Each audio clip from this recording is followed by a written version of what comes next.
Hello friends, welcome to my YouTube channel the web education. So friends, এই মুহূর্তে আজকে গুরুত্বপূর্ণ একটা আপডেট উঠে আসছে, সেটা হচ্ছে রাজ্যের সেভেন্থ পে কমিশন চালু নিয়ে।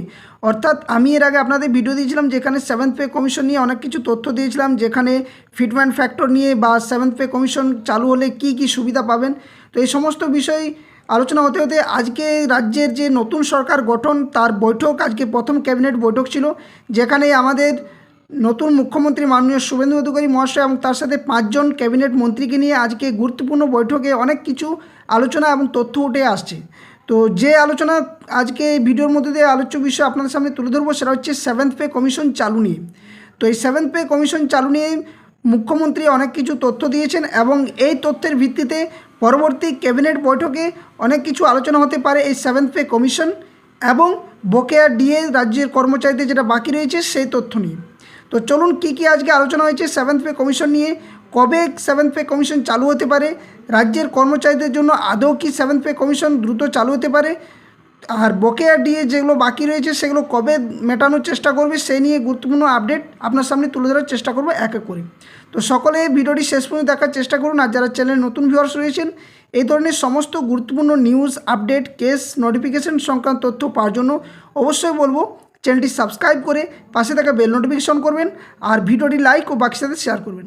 তো একদম ডিটেলস আলোচনা করা যাক। তো দেখুন, বিষয়টা হচ্ছে যে আজকে সেভেন্থ পে কমিশন চালু নিয়ে ক্যাবিনেট বৈঠক প্রথম বসে এবং যেখানে সেভেন্থ পে কমিশন নিয়ে অনেক কিছু আলোচনা হয়।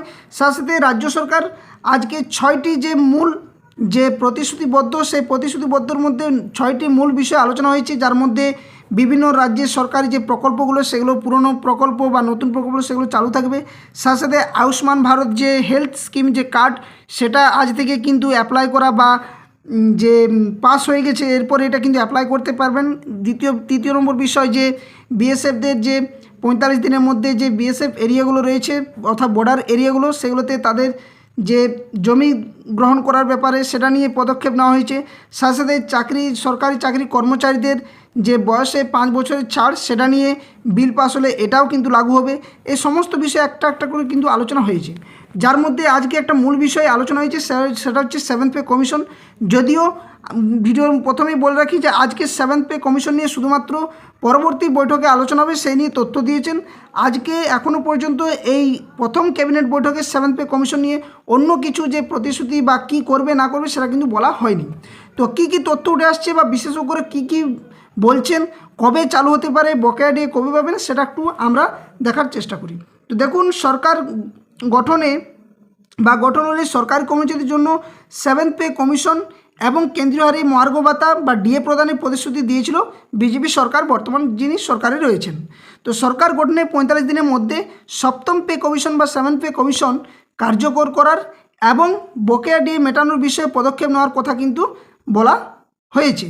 তো পশ্চিমবঙ্গ সরকার গড়লে সরকারি কর্মচারীদের জন্য সপ্তম কমিশন বা সেভেন্থ পে কমিশন চালু হবে এবং কেন্দ্রীয় হারে মহার্ঘ ভাতা প্রদানের প্রতিশ্রুতিও কিন্তু দেওয়া হয়েছিল এই সরকারের তরফ থেকে। তো এই প্রতিশ্রুতি অনুযায়ী সরকার গঠনে 45 দিনের মধ্যে সপ্তম পে কমিশন কার্যকর করার এবং বকেয়া ডিএ মেটানোর বিষয়ে পদক্ষেপ নেওয়ার কথা বলা হয়েছে। বিজেপি সরকার গঠন হওয়ার পর থেকে রাজ্য সরকারের কর্মীরা সুখবর শোনার জন্য অধীর আগ্রহে রয়েছেন। একদম ঠিক বিষয়, কারণ যে রাজ্যের কর্মচারীদের বকেয়া ডিএ দীর্ঘদিন ধরে বাকি রয়েছে, যেটা নিয়ে এখনও পর্যন্ত কিন্তু সুপ্রিম কোর্টে মামলা, এবং এই জন্য যে 3 সপ্তাহের সময় সেটাও কিন্তু চাওয়া হয়েছে রাজ্যের তরফ থেকে, কারণ এখানে কোনোভাবে যাতে পক্ষে বিপক্ষে কোনো রায়দান না দেওয়া হয়।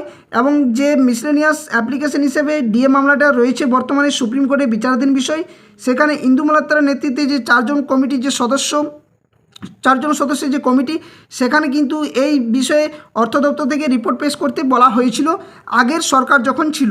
কিন্তু বর্তমান যেহেতু সরকার এসে গেছে, সেখানে এনাদের যে বক্তব্য যে রাজ্যের কর্মচারীদের কারো কোনো বকেয়া দিয়ে বাকি থাকবে না। তো এই নিয়ে পরবর্তী পদক্ষেপ কী নিচ্ছে সেটাও কিন্তু যে পরবর্তী ক্যাবিনেট বৈঠক, সেখানে কিন্তু আলোচনা হবার রয়েছে। তো এখানে আজকে যেহেতু সোমবার মুখ্যমন্ত্রী হিসেবে নবান্নে প্রথম ক্যাবিনেট বৈঠক করেন শুভেন্দু অধিকারী মহাশয়। বৈঠকের পরে সাংবাদিকদের তিনি জানান যে আগামী সোমবার অর্থাৎ পরবর্তী যে সোমবার রয়েছে, সেখানে দ্বিতীয় ক্যাবিনেট বৈঠকে ডিএ, বেতন কমিশন ছাড়াও নানা বিষয়ে আলোচনা হবে। তিনি জানান পরের সোমবার আবার বৈঠকে বসবে মন্ত্রিসভা এবং ওই দিনে ডিএ সহ বিভিন্ন বিষয়ে আলোচনা হবে। এটাই হচ্ছে সবথেকে গুরুত্বপূর্ণ আজকে যে সাংবাদিকদের মুখোমুখি হয়ে আমাদের মাননীয় মুখ্যমন্ত্রী শুভেন্দু অধিকারী মহাশয় এই বিষয়টি তুলে ধরেছেন। তো মুখ্যমন্ত্রী এখানে বলেন যে পরবর্তী সোমবার আমরা মন্ত্রিসভার আরও একটি বৈঠক করব। প্রাতিষ্ঠানিক দুর্নীতির বিষয়, বেতন কমিশন, এরিয়ার, ডিএর বিষয়ে যে রয়েছে সেই সমস্ত আলোচনাগুলো পরবর্তী মন্ত্রিসভায় বৈঠকে আলোচনা করা হবে।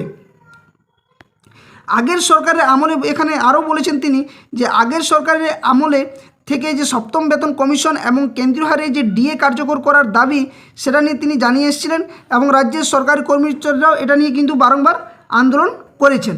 কিন্তু আগের সরকারি কর্মীদের এই দাবি বারংবার কিন্তু উপেক্ষা করা হয়েছে মমতা বন্দ্যোপাধ্যায়ের সরকার, এটাও তিনি বলেছেন। সাথে সাথে তিনি বলেন তাই নতুন বিজেপি সরকারের কাছে সরকারি কর্মীদের নতুন সরকার যেন দ্রুত সপ্তম বেতন কমিশন চালু করে সেটারও কিন্তু আগ্রহ প্রকাশ করছে সমস্ত রাজ্যের কর্মচারীরা।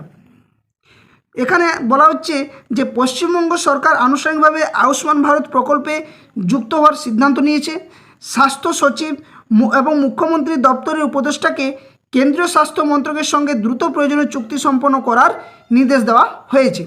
প্রধানমন্ত্রী জন আরোগ্য যোজনা, যেগুলো আমি বললাম প্রথমেই, প্রধানমন্ত্রী কৃষক বিমা যোজনা, পিএম শ্রী, বিশ্বকর্মা, বেটি বাঁচাও বেটি পড়াও, উজ্জ্বলা যোজনা সহ একাধিক কেন্দ্রীয় প্রকল্পকে রাজ্যকে সক্রিয়ভাবে যুক্ত করারও কিন্তু প্রক্রিয়া শুরু হয়েছে। তো জেলা শাসকদের দ্রুত সমস্ত আবেদন কেন্দ্রীয় মন্ত্রকে পাঠানোর নির্দেশ দেওয়া হয়েছে, এই নিয়েও কিন্তু তথ্য উঠে আসছে। সাথে সাথে আরেকটা বিষয় আপনাদের সামনে বলে রাখি যে কর্মসংস্থানের যে সুযোগ বাড়াতে সরকারি চাকরির আবেদনের সর্বোচ্চ বয়সসীমা 5 বছর কিন্তু বৃদ্ধি করার সিদ্ধান্ত নেওয়া হয়েছে এবং এটা আজকে যে 6টি যে বিষয় আলোচনা হয়েছে তার মধ্যে একটা বিষয় এই বিষয়টা। এখানে মুখ্যমন্ত্রী বলেন পূর্ববর্তী সরকার জনগণনা সংক্রান্ত কেন্দ্রীয় স্বরাষ্ট্র মন্ত্রকের 16 জুন 2025-এর নির্দেশ দীর্ঘদিন কার্যকর করেনি। বর্তমান সরকার অবিলম্বে সে প্রশাসনিক নির্দেশ কার্যকর করেছে। তো এই বিষয়গুলো আজকের যে বৈঠক সেই বৈঠকে কিন্তু আলোচনা হয়। কিন্তু আপনাদের সামনে যেটা বললাম বারবার যে পরবর্তী যে সোমবার রয়েছে সেখানে কিন্তু রাজ্যের কর্মচারীদের জন্য খুবই গুরুত্বপূর্ণ আলোচনা হতে চলেছে। তো অবশ্যই আপনারা অধিক আগ্রহী রয়েছেন। তার আগে বলবো আপনারা যদি পারেন অবশ্যই মাননীয় মুখ্যমন্ত্রীর কাছে এই বিষয়ে জানান, যাতে করে খুব দ্রুত অন্ততপক্ষে আগে বকেয়া ডিএ মেটানো, তারপর রাজ্যের 7th পে কমিশন এবং কেন্দ্রীয় হারে যে ডিএ সেই ডিএ যাতে দেওয়া হয় সেই আবেদন আপনারা জানাতে পারেন। তো এই ছিল আজকের আলোচনা। তবে তার মধ্যে আরেকটা গুরুত্বপূর্ণ বিষয়, কারণ যেহেতু এই ভিডিওর মধ্যে দিয়ে এটাই বলতে চাইছি যে যেহেতু 7th পে কমিশন যদি চালু হয় তার একটা মূল প্রতিরূপ হিসেবে এটাও একটা দেখতে পারেন আপনারা যে আজকে যখন এই বিষয়ে আলোচনা হচ্ছিল সাংবাদিক বৈঠক করে এবং ক্যাবিনেট মন্ত্রী সভার যে বৈঠক সেখানে একটা গুরুত্বপূর্ণ বিষয় উঠে আসে, যেটা হচ্ছে যে সমস্ত আধিকারিকরা আমলারা যে চিফ বিভিন্ন সেক্রেটারি রয়েছেন সমস্ত বর্গের যারা ডিপার্টমেন্টে পাবলিক সার্ভিস থেকে শুরু করে বিভিন্ন স্ট্যাচুটারি বডি চেয়ারপারসন যারা রয়েছেন, যারা 60 বা 65 বছর যাদের চাকরির মেয়াদ ছিল এবং তারপরও তারা অধিক সময়ের জন্য তারা ছিলেন অর্থাৎ রিঅ্যাপয়েন্টমেন্ট হিসেবে যারা ছিলেন নিযুক্ত, তাদের কিন্তু এবার বরখাস্ত করার বা তাদেরকে বসিয়ে দেওয়ার একটা নির্দেশ দেওয়া হয়েছে এবং তার জন্য আজকে গভর্নমেন্ট অফ ওয়েস্ট বেঙ্গলের তরফ থেকে এই নোটিফিকেশান জারি করা হয়েছে। এবং সেক্ষেত্রে যাদের 60 বছর যাদের বয়স পার হয়ে গেছে বা যারা অ্যাপয়েন্টমেন্ট হিসেবে এতদিন ছিলেন তাদের কিন্তু আর এই সুযোগ দেওয়া হবে না, অর্থাৎ নতুনদের সুযোগ দেওয়া হবে। তো এখান থেকে অনেক কিছু প্রশ্ন জাগছে যে এই এক সপ্তাহের মধ্যে রাজ্য সরকার যে বিভিন্ন ধরনের যে প্রতিশ্রুতিগুলো দিয়েছিলেন সেগুলো একটার পর একটা কিন্তু সেই প্রতিশ্রুতিগুলো পূরণ করছেন। সেখানে রাজ্যের কর্মচারীদের বকেয়া ডিএ এবং 7th পে কমিশন চালু নিয়ে পরবর্তী যে বৈঠকে অবশ্যই গুরুত্বপূর্ণ একটা আলোচনা হতে পারে বলে আমারও মনে হচ্ছে। তো যাই হোক, এইটুকু ছিল আপনাদের সামনে আপডেট। পরবর্তী আপডেট অবশ্যই সোমবারে জানা যাবে।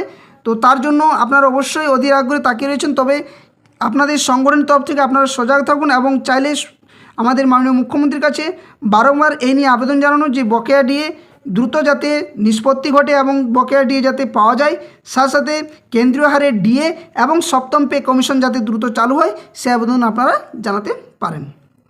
তো ভিডিওটার বেশি লম্বা করছি না, এই ছিল আপনার সামনে সঠিক তথ্য এবং আপডেট। পরবর্তী আপডেট অবশ্যই পরবর্তী ক্যাবিনেট বৈঠকে জানা যাবে আগামী সোমবার, তার জন্য সকলেই কিন্তু নজর থাকবে সেদিকে। তো যাই হোক, ভিডিওটার বেশি লম্বা করছি না। ধন্যবাদ, জয় হিন্দ, সকল সুস্থ থাকুন, ভালো থাকুন এবং এই ধরনের update news case update notification সঙ্গে তথ্য পাওয়ার জন্য চ্যানেলটি অবশ্যই সাবস্ক্রাইব করে পাশে থাকা বেল নোটিফিকেশন করবেন। আর ভিডিও ডেসক্রিপশন বক্সে দেওয়া অফিসিয়াল টেলিগ্রাম চ্যানেল লিঙ্ক এবং অফিসিয়াল ফেসবুক পেজের লিঙ্কে গিয়ে যুক্ত হয়ে যাবেন সকলে, সেখান থেকে যে কোনো আপডেট নিউজ তথ্য পেয়ে যাবেন। ধন্যবাদ, জয় হিন্দ।